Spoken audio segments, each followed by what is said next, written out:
Você sente que passou a vida tentando ser visto por alguém que nunca olhou de verdade para você? Essa ferida é mais comum do que parece, mas quase ninguém reconhece, porque o pai, diferente da mãe, costuma falhar em silêncio.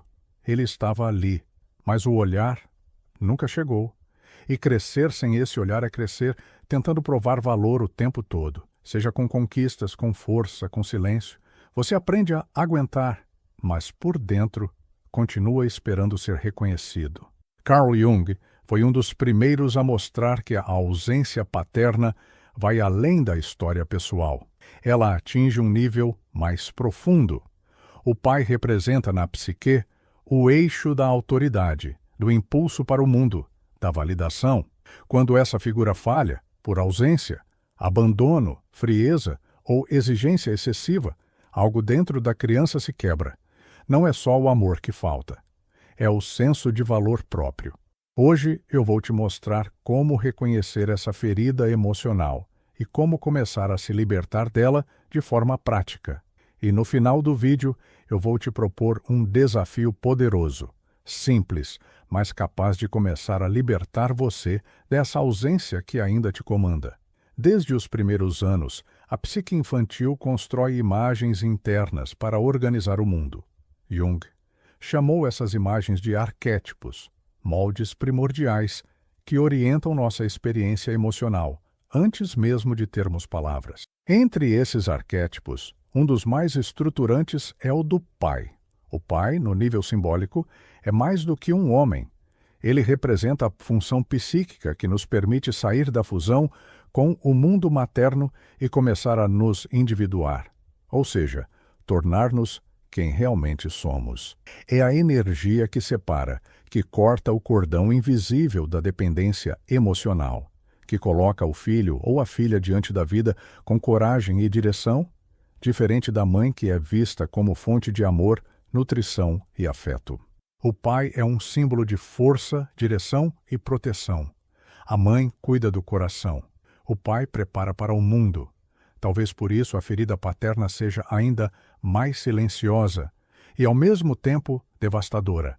Porque enquanto a dor da mãe aparece na carência emocional, a dor do pai aparece na estrutura rachada, na ausência de rumo, na falta de validação que corrói por dentro sem ninguém perceber. Se você quiser entender melhor como a ferida materna também afeta a sua vida, já tem um vídeo completo aqui no canal sobre esse tema, talvez um dos vídeos mais transformadores que já publicamos. Recebemos mensagens diárias de pessoas dizendo o quanto se sentiram realmente compreendidas. Se fizer sentido para você, o link está aqui na descrição. Vale a pena assistir. Mas voltando a falar do pai, quando esse arquétipo se manifesta de forma saudável na figura do pai real, ele oferece ao filho uma base de autoridade firme, mas segura. É o pai que orienta sem esmagar, que corrige sem humilhar, que desafia sem abandonar. Ele aponta caminhos, mostra limites, transmite valores e, mais do que tudo, reconhece. Olha nos olhos da criança e diz, ainda que sem palavras, você é capaz, você tem lugar no mundo.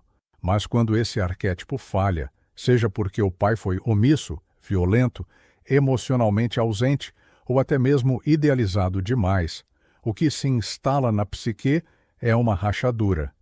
A criança não recebe o impulso necessário para sair em direção ao mundo com confiança.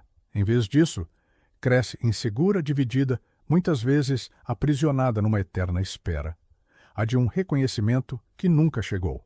Essa ausência não é preenchida com presentes, com presença física ou com autoridade cega. Ela é emocional. E quando isso falta, o arquétipo do pai se distorce dentro da psique, vira uma figura inatingível, e o que deveria estruturar, paralisa.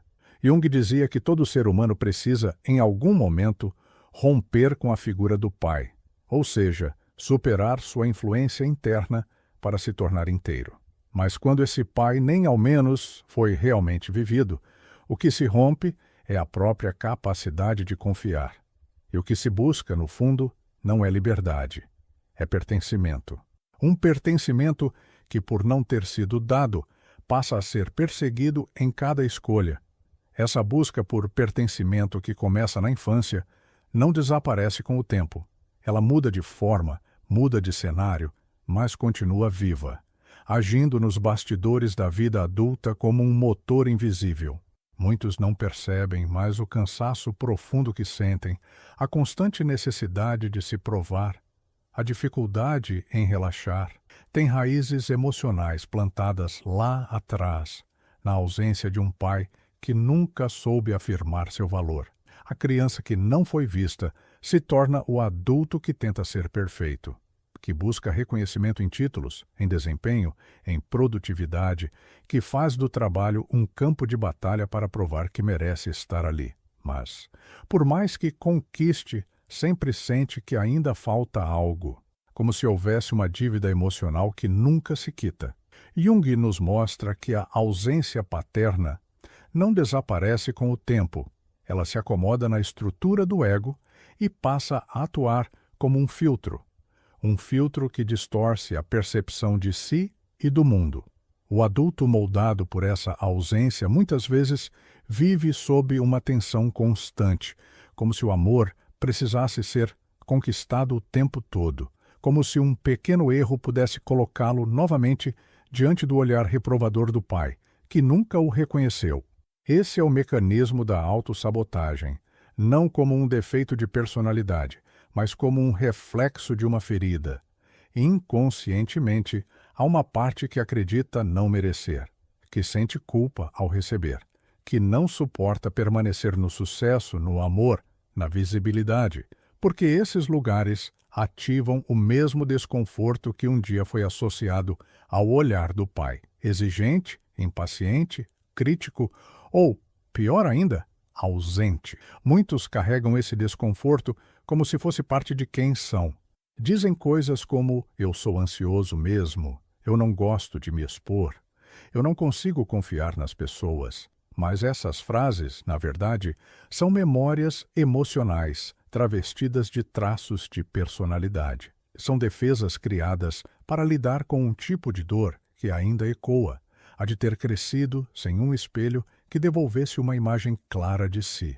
Sem o pai como validação externa, a criança tenta construir validação interna sozinha. Mas sem modelo, sem direção, esse processo quase sempre fica incompleto. O resultado é um adulto que funciona bem por fora, mas vive exausto por dentro, que sustenta a vida nos ombros, mas teme desmoronar a qualquer momento. Essa insegurança não é fragilidade, é sobrevivência. É uma inteligência emocional que aprendeu, desde cedo, que o afeto era instável e que o valor precisava ser provado. Só que essa estratégia, que um dia protegeu, hoje prende.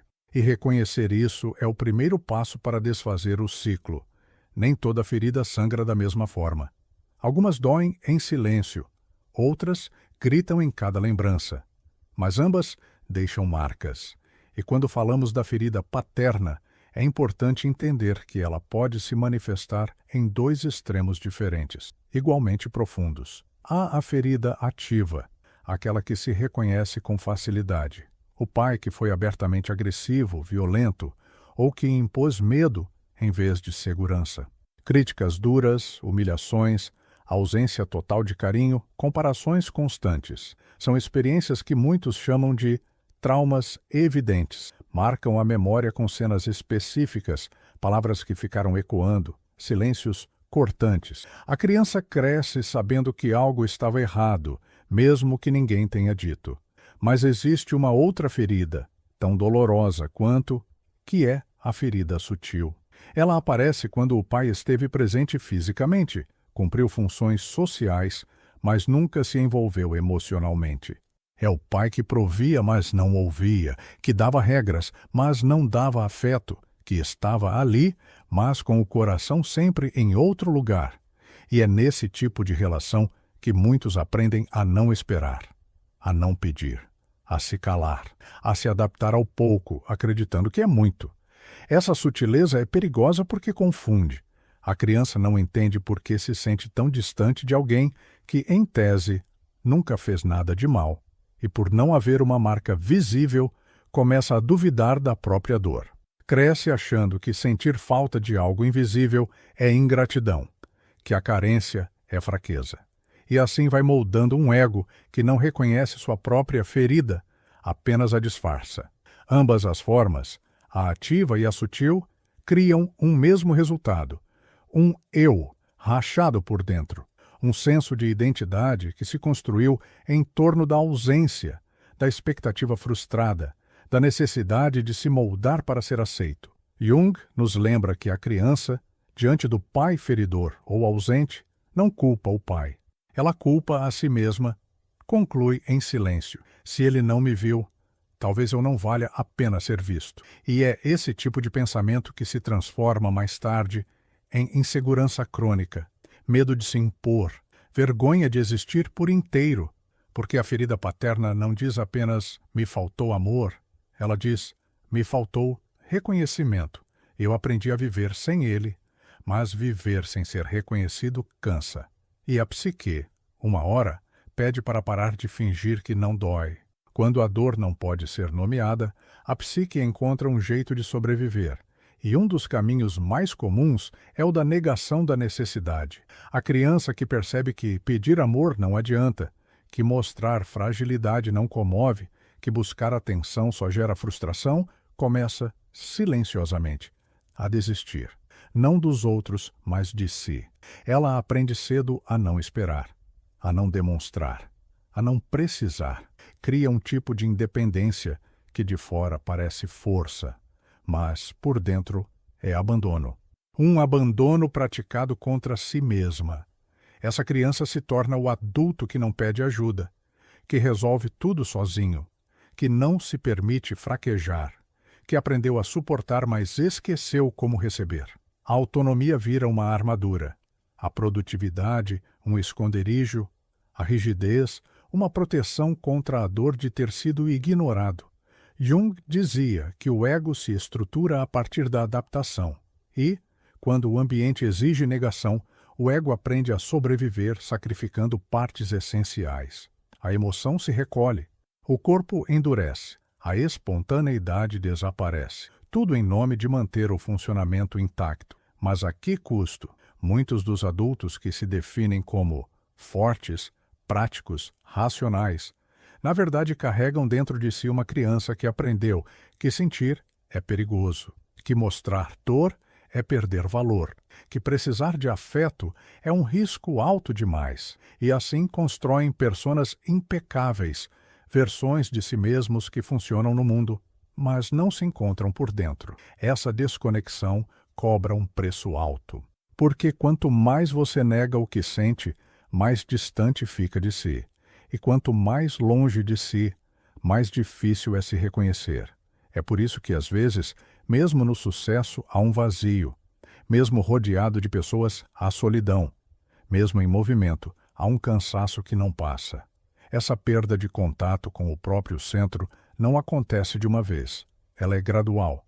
Começa quando a necessidade é ignorada. Cresce quando o silêncio vira norma. E se instala de vez quando a pessoa acredita que não sentir é sinal de força, quando, na verdade, é só mais uma forma de continuar não sendo visto. Essa desconexão, com o tempo, se transforma em estratégia de vida, e o que antes era apenas um mecanismo de defesa infantil vai ganhando forma de personalidade. A pessoa começa a acreditar que é naturalmente fechada, naturalmente controladora, naturalmente desapegada. Mas, por trás dessa armadura, ainda mora a mesma criança que aprendeu a não precisar e que, por isso, segue sem receber. É comum que essa adaptação se manifeste em comportamentos admirados pela sociedade: produtividade extrema, foco no trabalho, autossuficiência inabalável. São elogios que reforçam o personagem, e cada vez que alguém diz "como você dá conta de tudo", uma parte daquela dor se afasta, mas só por um momento. Jung dizia que aquilo que não é integrado se torna destino. E, muitas vezes, o destino dessas defesas é a solidão. A pessoa que controla tudo, que não se permite errar, que evita vínculos profundos, não faz isso por frieza, Faz por medo. Medo de se entregar e reviver a mesma rejeição antiga. Medo de amar e não ser correspondido. Medo de se mostrar e ser ignorado outra vez. O distanciamento emocional, o excesso de racionalização, a busca por controle absoluto, tudo isso são tentativas de evitar a dor original. Mas, ao evitar a dor, se evita também a intimidade, a troca verdadeira, o amor que exige vulnerabilidade. E, aos poucos, o que era proteção vira prisão. A vida vira um campo minado onde qualquer emoção é risco, onde sentir demais é fraqueza, onde depender é perigoso.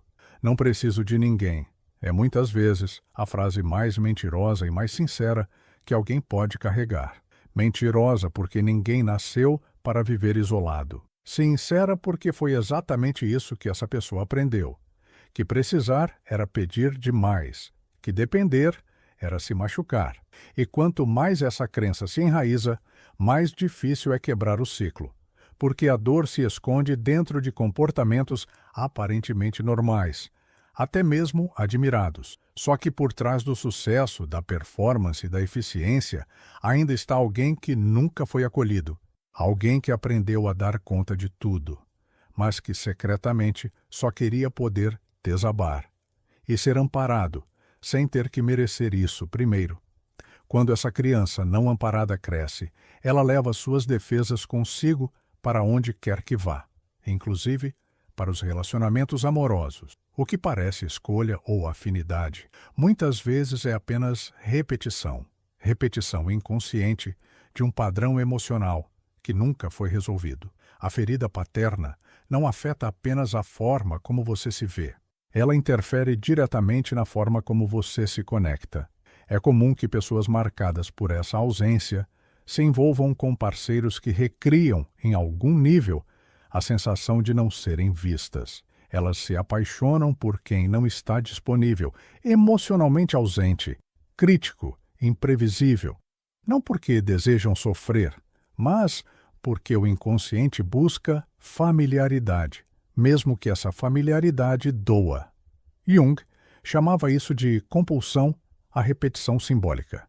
É o impulso de voltar à cena original do trauma, só que agora com a esperança secreta de que o final seja diferente, que desta vez o amor venha, que desta vez o olhar chegue, que desta vez alguém diga aquilo que o pai nunca disse: você é suficiente. É por isso que tantos vínculos amorosos acabam virando campos de validação e não de amor. A relação deixa de ser espaço de troca e passa a ser palco de aprovação. A pessoa não quer apenas ser amada, quer ser reconhecida. Deseja, às vezes, sem perceber, que o outro cumpra a promessa quebrada pelo pai. Só que esse desejo vem carregado de cobrança, insegurança e medo. E com o tempo, sufoca, porque ninguém consegue sustentar o peso de curar feridas que não causou. E quanto mais se espera do outro o que não se recebeu na infância, mais a frustração cresce, mais a dor se repete, mais o vínculo se desgasta. O que começou como uma busca por amor vira um ciclo de autossabotagem. A carência se transforma em exigência. A dor vira controle. O medo vira afastamento. E o amor, que poderia ser ponte, vira prova. Uma eterna prova de valor que nunca parece suficiente.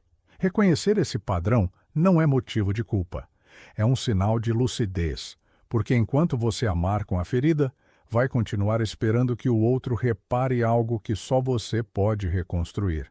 Amar com consciência é perceber: eu não sou mais aquela criança, e o que eu não recebi, agora posso aprender a oferecer, a mim mesmo, antes de tudo. Mesmo quando você já entende que há uma ferida, ainda assim pode ser difícil controlar certas reações. Isso acontece porque parte dessa dor não vive no nível racional. Ela mora no inconsciente. E no inconsciente, o tempo não passa. Carl Jung chamou de complexo paterno esse núcleo emocional inconsciente que se forma ao redor da imagem do pai. Não do pai real, mas da experiência psíquica que ele deixou dentro de você. Esse complexo funciona como um campo magnético emocional. Ele se ativa diante de determinadas situações e faz você reagir como se ainda fosse criança, mesmo que já tenha 30, 40, 60 anos. É aquele instante em que alguém te confronta e, de repente, você se sente pequeno, impotente, envergonhado, mesmo sem motivo claro.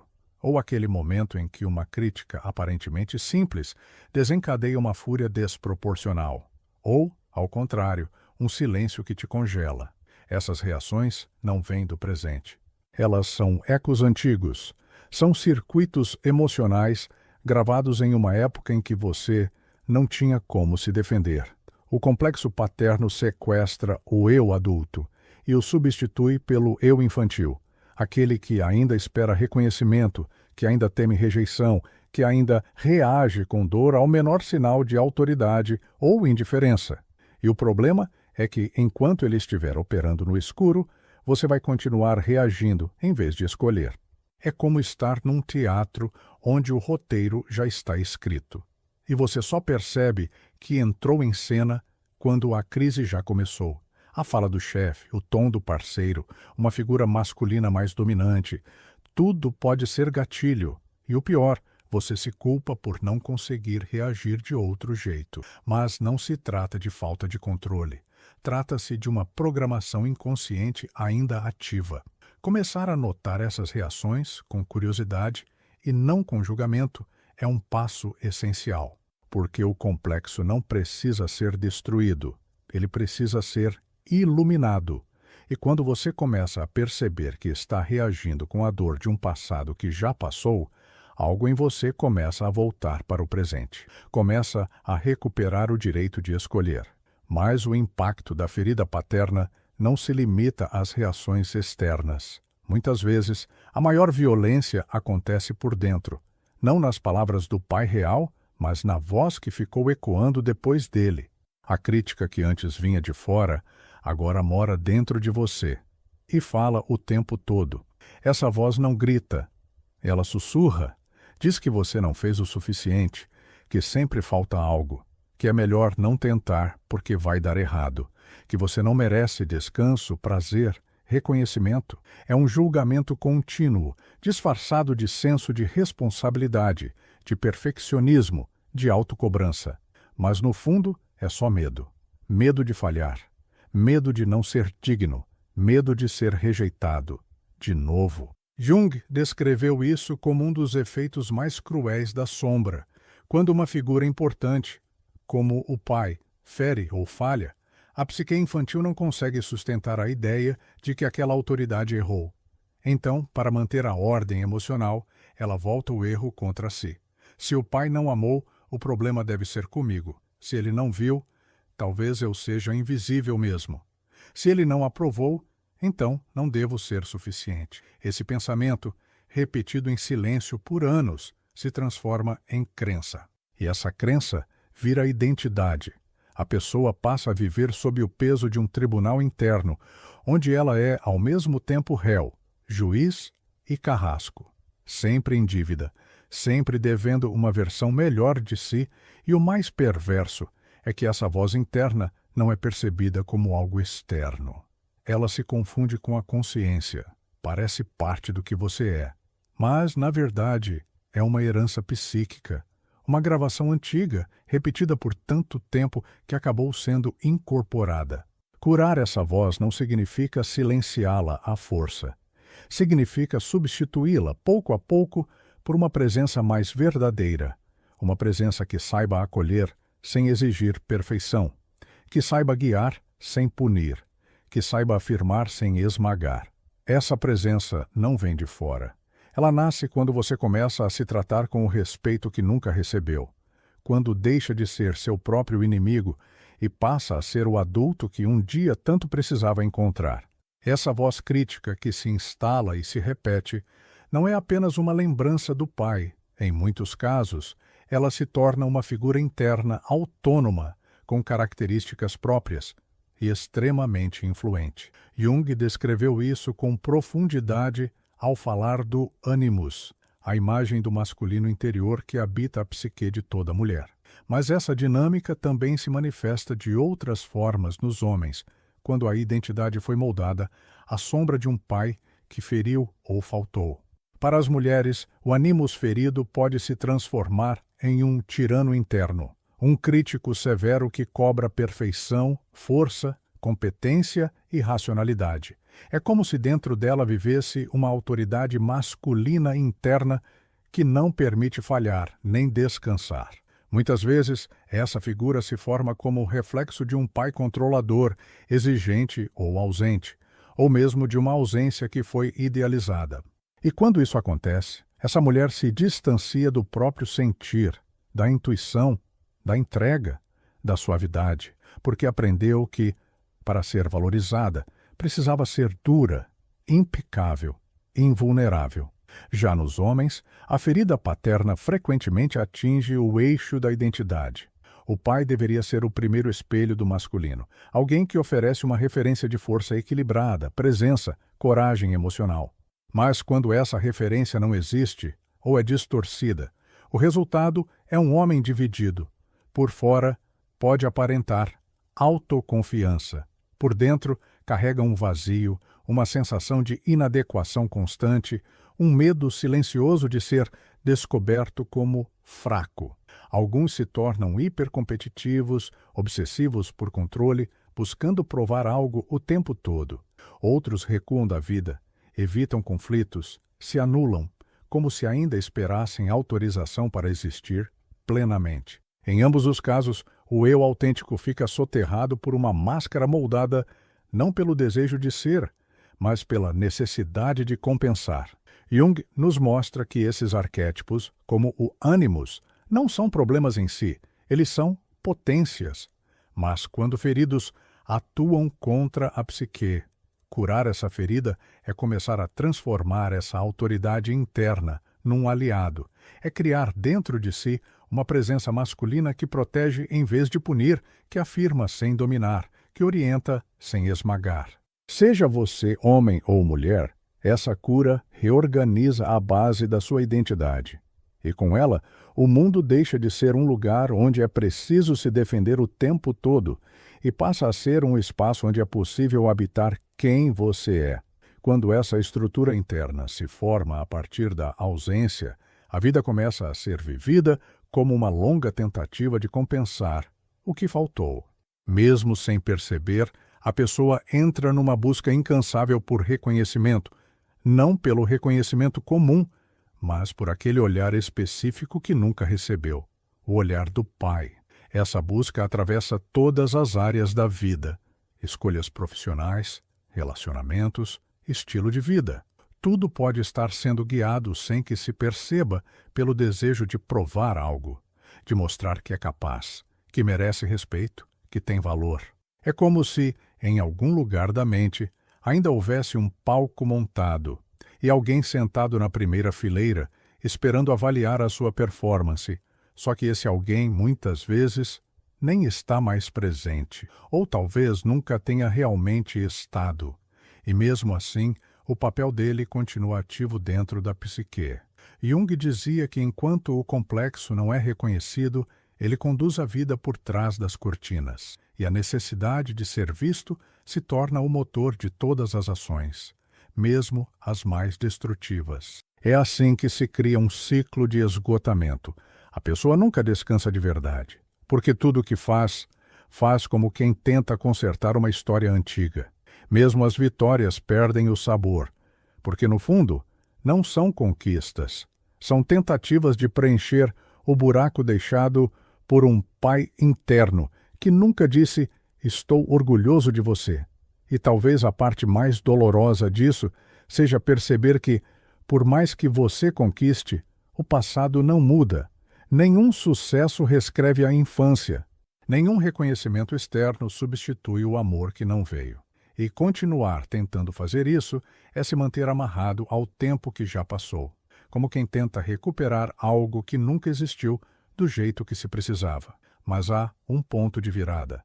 Um momento em que você pode parar e perceber: eu não preciso mais dessa aprovação, porque eu cresci. Porque agora sou eu quem pode olhar para mim e validar o que sou, Quando essa consciência nasce, algo muda. O mundo deixa de ser tribunal e passa a ser terreno fértil, lugar de expressão, não de julgamento, de presença, não de prova. A cura da ferida paterna começa com um gesto simples, mas poderoso: dar nome à dor. Enquanto ela não for reconhecida, ela segue agindo nos bastidores, moldando seus relacionamentos, sua autoestima, suas escolhas, e talvez, até aqui, você tenha tentado não mexer nisso. Mas negar não cura, só prolonga. É preciso dizer com honestidade: doeu, faltou. E isso ainda me afeta. Esse reconhecimento abre espaço para algo que muita gente evita: sentir. Sentir a raiva, o abandono, o luto por tudo que nunca veio. Não como drama, mas como libertação. Porque o que não se sente, se repete. Mas a cura não para aí. Depois de nomear e sentir, vem o passo mais importante: transformar. E transformar não é esperar que o pai mude, nem viver cobrando esse vazio de outras pessoas. É assumir o lugar de adulto que pode se cuidar. Jung dizia que um dia precisamos nos tornar nossos próprios pais. E isso significa construir dentro de nós a presença que faltou. Uma presença firme, amorosa, que guia sem punir. Ela nasce quando você começa a se tratar com respeito. Quando diz não ao que te machuca. Quando para de se abandonar. Esse pai interior aparece nos pequenos gestos, na forma como você se fala, nos limites que estabelece, na escolha consciente de não viver mais em busca de aprovação. E é exatamente por isso que o que eu vou te propor agora funciona tão profundamente. Um exercício que é muito proposto por psicólogos, terapeutas e também na constelação familiar, que ajuda nesse processo, é escrever uma carta para o seu pai. É o mesmo exercício proposto para curar a ferida da mãe. E você vai fazer o mesmo processo.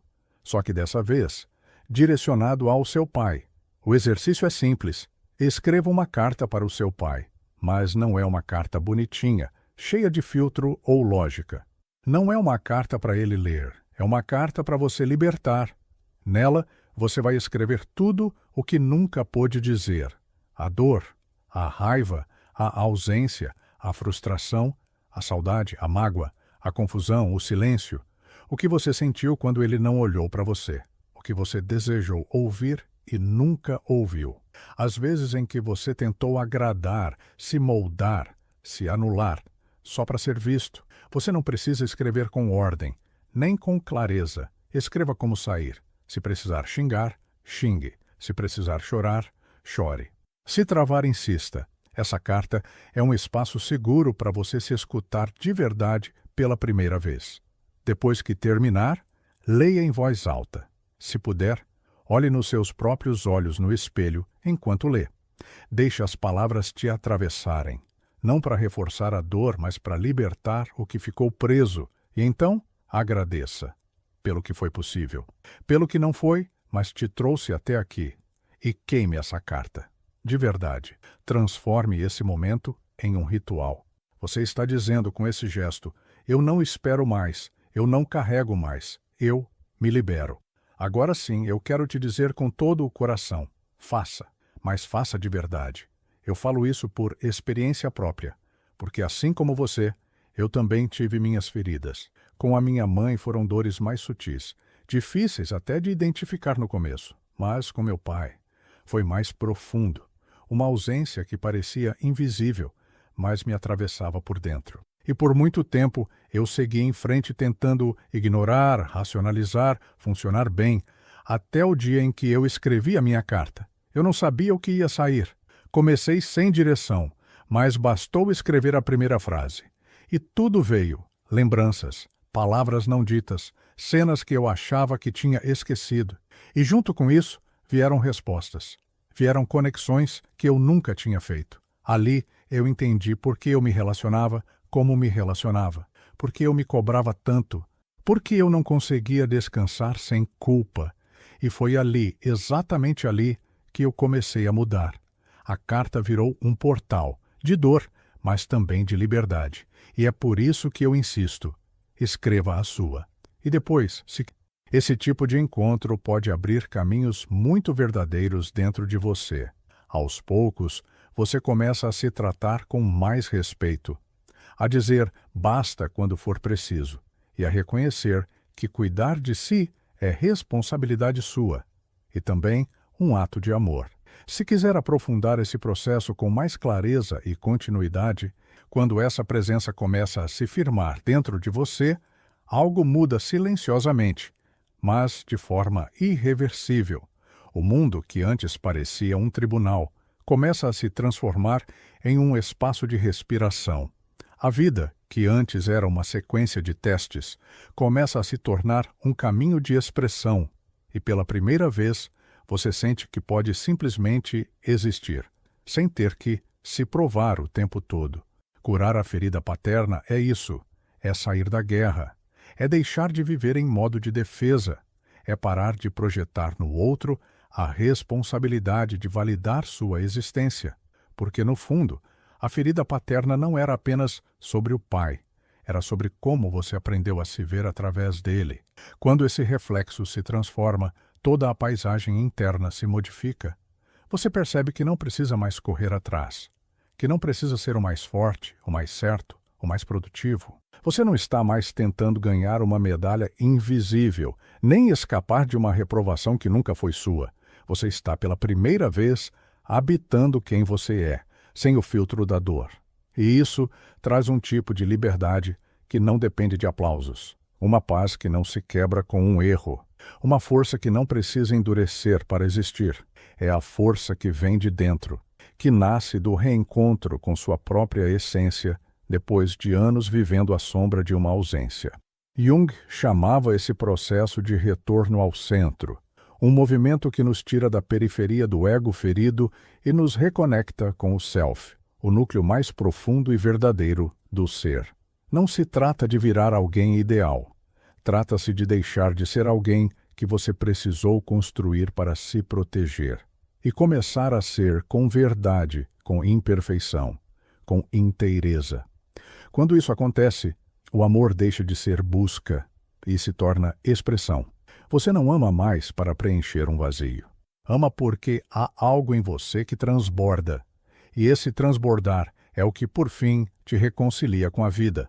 Porque onde antes havia falta, agora há presença. E onde havia medo, agora começa a nascer confiança. Talvez você tenha passado a vida tentando ser visto, tentando acertar, agradar, se moldar, tentando caber num espaço que nunca foi feito para você. Mas agora talvez algo tenha começado a mudar. Porque quando você reconhece a ferida, sem culpa, sem negação, ela deixa de comandar no escuro.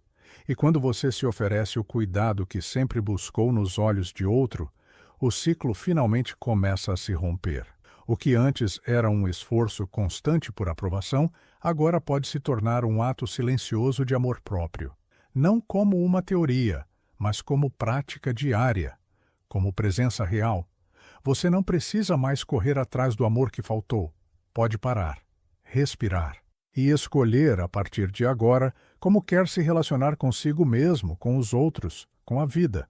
Não se trata de esquecer o que doeu, mas de dar à dor um novo lugar, um lugar onde ela não define mais seus passos, onde você pode olhar para trás com respeito e para frente com firmeza.